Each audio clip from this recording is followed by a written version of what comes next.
In this video tutorial, I'm going to share to you on how you can reset Microsoft Excel settings to default on your Windows 11. So let's get started. Go ahead in the Windows search bar and type regedit. Click on Registry Editor under the best match. Now simply follow me for the path that we are going to navigate. So click on HK Current User, click on the arrow to expand the list. Locate Software, click on the folder, click on the arrow to expand the list. Then scroll down and look for Microsoft. Click on the folder, click on the arrow to expand. Then we have to scroll down and look for Office.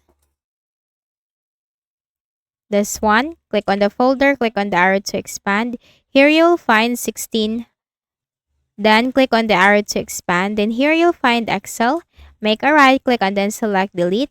So the path is Computer, HK Current User, Software, Microsoft Office 16.0, and then Excel.